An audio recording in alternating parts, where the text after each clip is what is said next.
Orang-orang yang memakan riba tidak dapat berdiri melainkan seperti berdirinya orang yang kemasukan syaitan lantaran tekanan penyakit gila. Teman-teman sekalian, ini jangan dianggap remeh ya. Saya selalu nasihatin jemaah saya di Jakarta, kalau bapak ibu sudah tahu riba, berhenti. Kalau sudah tahu tetap ngotot, Allah mengancam dengan penyakit gila nih. Dan subhanallah, kebanyakan mereka yang tetap ngotot dengan riba kalau sudah tahu, pasti hidupnya stres berat, dalam kondisi mendekati gila atau bahkan jadi gila. Banyak.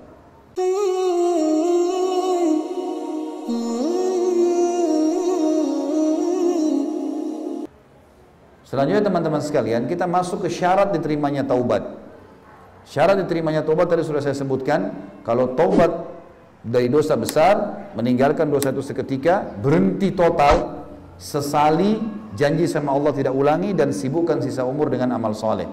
Ini harus kita kerjakan teman-teman sekalian sehingga diterima taubat kita.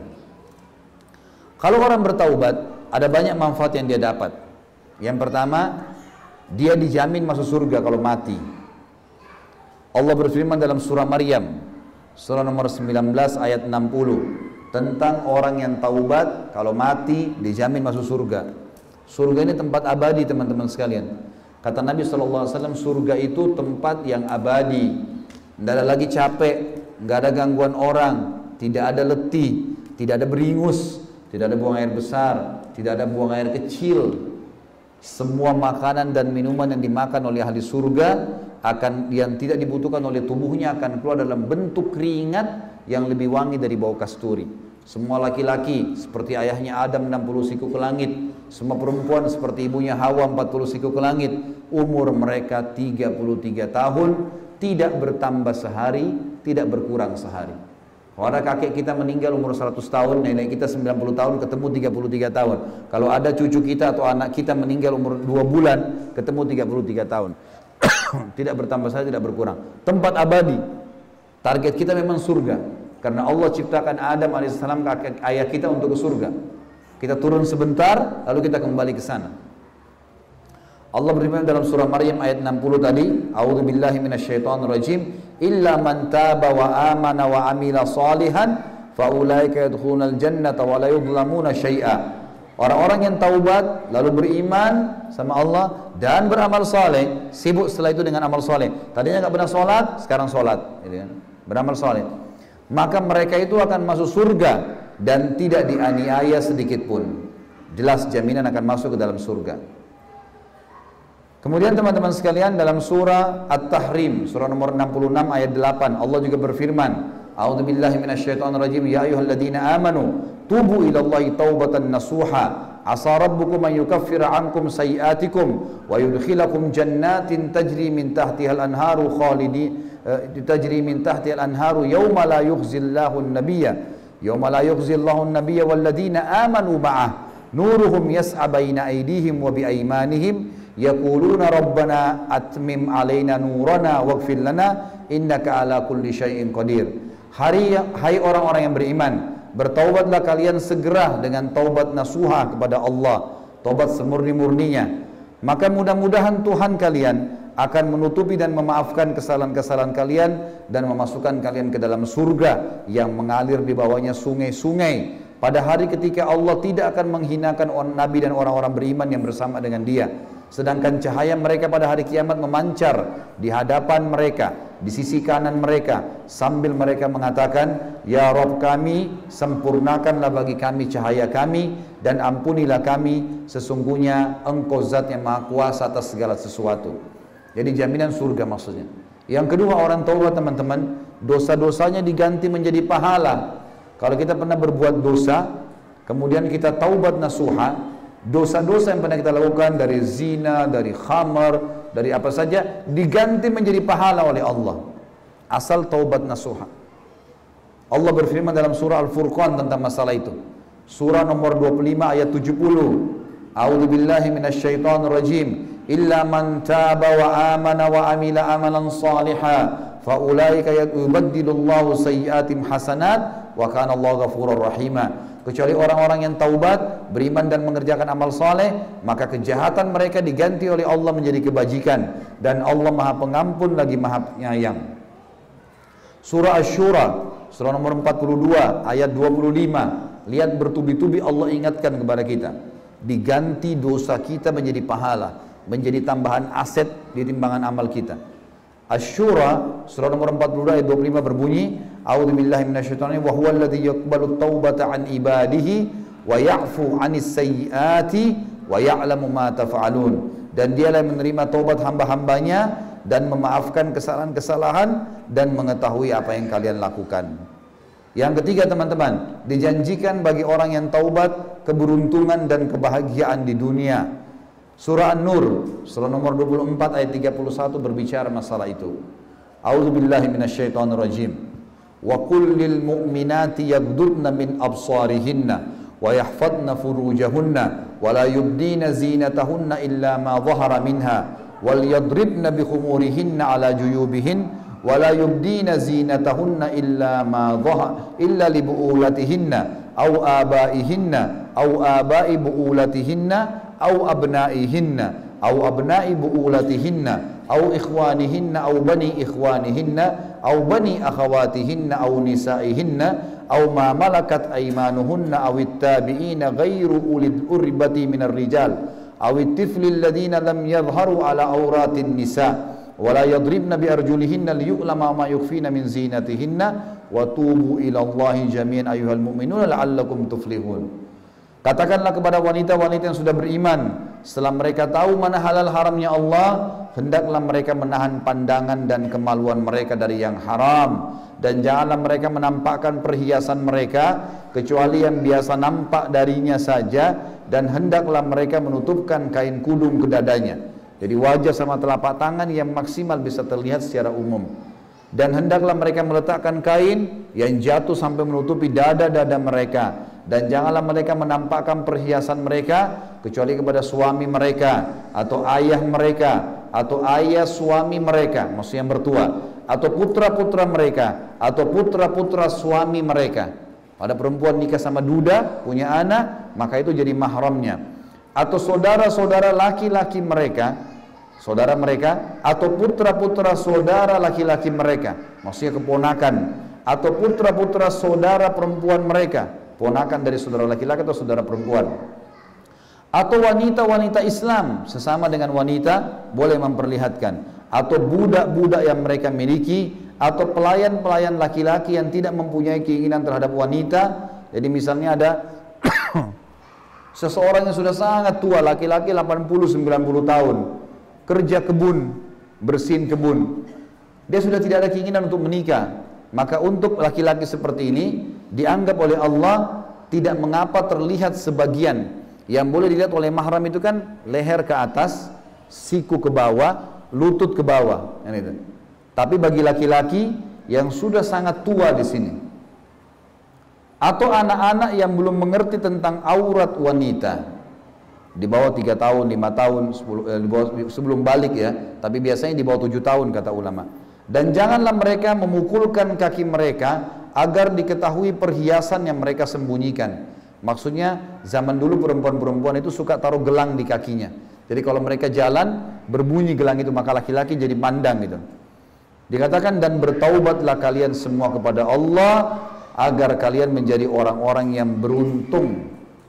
Artinya kalau taubat beruntung, kata ulama, beruntung di dunia. Akan kalau buka usaha diuntungkan, kalau menikah akan bahagia, kalau apa saja berteman akan setia, semua akan terbuka. Itu makna beruntung. Di akhirat timbangan amalnya akan menang yang amal baiknya, masuk surga akan dapat tempat yang baik dan seterusnya. Semua akan didapatkan. Juga dalam surah Al-Qasas, surah nomor 28 ayat 67 Allah berfirman, A'udzubillahi minasyaitonirrajim, fa amma man taba wa amana wa amila salihan fa asa an yakuna minal muflihin. Siapapun di antara orang-orang yang taubat lalu beriman dan beramal saleh, maka mereka termasuk orang-orang yang akan beruntung. Yang keempat teman-teman, dijamin keimanan dan pahala besar bagi mereka. Allah berfirman tentang masalah itu dalam surah An-Nisa, surah nomor 4 ayat 146. Illal ladzina tabu wa aslahu wa atasamu billahi wa akhlasu dinahum lillahi faulaika mahal mu'minin wa sawfa yu'tillahu mu'min ajran 'azima. kecuali orang-orang yang taubat dari dosa-dosa mereka lalu mereka perbaiki dan berpegang teguh pada agama Allah dan ikhlas mengerjakan agama Allah, patuh setelah itu, maka mereka adalah orang-orang yang bersama orang beriman dan kelak mereka akan mendapatkan pahala yang besar. Yang kelima, terbebaskan dari hukuman. Tidak akan ada hukuman datang kepada mereka di akhirat. Selamat asal sudah taubat. Allah Subhanahu wa taala menyebutkan dalam banyak sekali dalil, saya angkatkan satu saja, yaitu firman Allah Subhanahu wa taala di dalam surah At-Taubah ayat 11. At-Taubah ayat 11. Allah Subhanahu wa taala berfirman, At-Taubah surah nomor 9 ya. A'udzubillahi minasyaitonirrajim, fa in tabu wa aqamus salata wa atauz zakata fa ikhwanukum fid din wa nufassilul ayati liqaumin ya'lamun. Jika mereka taubat, mendirikan salat dan menunaikan zakat, maka mereka adalah saudara-saudara kalian seagama, maka telah kami jelaskan ayat-ayat kami kepada orang-orang yang beriman. Yang keenam, terhalalkan pendapatan halal bila mereka telah berbuat riba. Jadi misal teman-teman dulu pernah KPR riba, pernah bayar rumah cicilan, pernah bayar motor cicilan, riba, uang riba. Kalau teman-teman dulu belum tahu hukumnya dan sudah terlanjur lunas rumah itu, sudah terlanjur lunas motor itu, atau sementara dicicil pun, sekarang tahu hukumnya, maka yang lalu itu kalau taubat jadi halal. Yang lalu jadi halal. Jadi kalau sudah terlanjur dibayar, udah halal tuh. Kalau sementara KPR, kita bisa lunasin, bagus. Kalau tidak, lanjutkan cicilannya, tapi tidak buka pintu riba baru. Yang sudah terlanjur dicicilnya jadi halal buat kita. Allah menyebutkan masalah itu, jadi judulnya terhalalkan pendapatan haram bila riba. Surah Al-Baqarah surah nomor 2 ayat 275. Ini teman-teman hafal baik-baik surah ini. Surah nomor 275. Setiap orang tanya masalah riba, kembalikan Al-Baqarah 275. Al-Baqarah 275. Allah berfirman, A'udzubillahi minasyaitonirrajim. Alladzina ya'kuluna riba la yakumuna illa kama yakumul ladzi yatakhabbathu asyaitanu minal mas.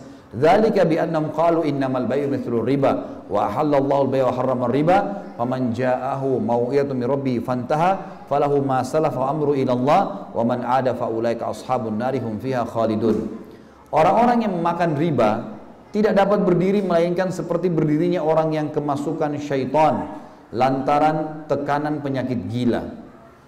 Teman-teman sekalian, ini jangan dianggap remeh ya. Saya selalu nasihatin jemaah saya di Jakarta, kalau Bapak Ibu sudah tahu riba, berhenti. Kalau sudah tahu tetap ngotot, Allah mengancam dengan penyakit gila nih. Dan subhanallah, kebanyakan mereka yang tetap ngotot dengan riba kalau sudah tahu, pasti hidupnya stres berat, dalam kondisi mendekati gila atau bahkan jadi gila. Banyak. Ini bahaya sekali. Allah bilang, orang-orang yang tetap ngotot makan riba, sudah tahu hukumnya, tidak dapat berdiri melainkan seperti orang yang kemasukan syaitan lantaran tekanan penyakit gila. Keadaan mereka yang demikian itu karena mereka mengatakan bahwasanya jual beli sama saja dengan riba. Padahal Allah menghalalkan jual beli dan mengharamkan riba. Orang-orang yang telah sampai kepadanya larangan dari Tuhannya, lalu terus berhenti, langsung tidak mau lagi lanjutin riba itu, atau berhenti, maka baginya yang telah diambil dulu, rumah yang sudah di KPR, ya, kemudian apa yang sudah berjalan dulu, motor, segala mobil, sudah halal, kata Allah. Sebelum datang larangan, asal dia belum tahu waktu itu. Dan urusannya, kalau dia bohong, kembali kepada Allah. Orang yang kembali mengambil riba, setelah datang hukum padanya, maka orang ini adalah penghuni-penghuni neraka, dan mereka akan kekal di dalamnya. Baik teman-teman sekalian, manfaat selanjutnya dijamin rezeki. Orang yang taubat akan terbuka rezekinya. Allah berfirman dalam surah Nuh, bagi orang yang belum punya anak, di sini yang hadir sudah lama nikah nggak punya anak, bagi orang yang sudah lama kerja nggak kaya-kaya, bagi orang yang sudah lama berobat tidak pernah sembuh, dengar baik-baik. Allah berfirman dalam surah Nuh, surah nomor 71 ayat 10 sampai ayat 12. Nabi Nuh berkata pada kaumnya, Allah kekalkan dalam Al-Quran, Fakultu astaghfiru rabbakum innahu kana ghaffara. Aku berkata kepada kaumku, mohon ampunlah kalian kepada Tuhan kalian, sungguhnya dia maha menerima ampunan. Apa gunanya? Yursilis sama alaikum midrara. Dia akan mengirimkan hujan yang lebat untuk kalian dari langit. Hujan kalau lebat, tanah jadi subur. Yang dimaksud dengan makna lain adalah Allah akan turunkan dari langit rezeki bertubi-tubi, non-stop, terus datang. Terus tambah lagi, wa yumditkum bi amwalin wa banin wa yaj'al lakum jannatin wa yaj'al lakum anhara. Dia pasti dengan taubat kalian itu memperbanyak harta dan anak-anak kalian, dan mengadakan untuk kalian kebun-kebun, dan mengadakan pula untuk kalian sungai-sungai. Pernah datang orang ke Hasan Basri, ulama tabi'in mengatakan 3 orang datang. Yang satu bilang, Imam, hai Kiai, saya sudah lama sekali menikah dengan istri saya ini, tidak pernah punya anak. Sudah ikhtiar, sudah ke tabib, sudah ini, tapi belum datang juga anak saya. Apa saran Anda? Kata Hasan Basri, perbanyak istighfar. Perbanyak ya, terus astagfirullah, astagfirullah, non-stop. Jangan berhenti mengucapin kalimat ini. Masuk orang yang kedua, atau orang itu yang pertama sudah pergi, orang kedua masuk. Orang kedua mengatakan, hai Imam, saya udah lama bekerja, banting tulang, tidak pernah kaya seperti orang ini. Ditunjuk orang kaya di kampungnya. Kalau kita di Denpasar ini, itu orang kaya di Denpasar, saya belum bisa kaya seperti dia.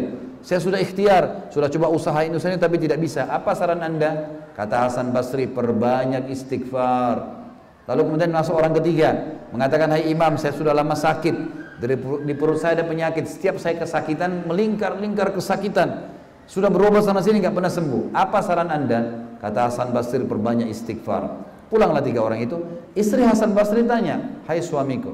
3 orang itu bertanya, mungkin yang satu butuh tabib, yang satu butuh obat, yang satu butuh modal. Kenapa Anda cuma suruh istighfar? Kata Hasan Basri, tidakkah kau baca firman Allah tadi yang kita bacain, surah Nuh ayat surah nomor 71 ayat 10 sampai ayat 12. Nuh berkata, beristighfarlah kalian kepada Tuhan kalian, karena dia maha menerima taubat hamba-hambanya. Niscaya dia akan menurunkan hujan yang lebat, rezeki bertubi-tubi, dan memperbanyak harta, juga anak-anak kalian, dan melebatkan kebun-kebun kalian, juga memperbanyak sungai-sungai buat kalian. Ngalir sungai yang bisa dipakai. Jadi menentukan rezeki teman-teman.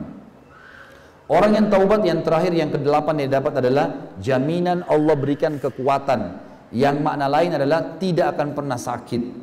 Orang yang biasa taubat, nasuha, itu para ulama-ulama sampai akhir hidup. Belum pernah ada sejarah teman-teman sekalian orang-orang soleh mati kena penyakit kronis. Selalu matinya mereka dalam keadaan tenang, senyum, ada sakit ringan. Allah menjanjikan orang yang taubat dikasih kekuatan, kemenangan, kesembuhan dari penyakit. Banyak orang tadinya penyakitnya banyak, begitu taubat nasuha, betul-betul beribadah sama Allah, jadi sembuh semuanya. Allah berfirman dalam surah Hud, surah nomor 11 ayat 52. A'udzubillahi minasyaitonir rajim. Wa ya qaumi astaghfiru rabbakum tsumma tubu ilaihi yursilis sama alaikum midraran wa yazidkum quwwatan ila quwwatikum wa la tatawallu mujrimin. Nabi Hud berkata kepada kaumnya, hai kaumku, mohonlah ampun kepada Tuhan kalian, lalu bertaubatlah kepadanya. Niscaya dia akan menurunkan hujan yang sangat deras untuk kalian, dan dia akan menambahkan kekuatan di atas kekuatan-kekuatan kalian, kesembuhan di atas kesembuhan-kesembuhan kalian, dan janganlah kalian berpaling dengan berbuat dosa. Ini 8 manfaat orang yang taubat.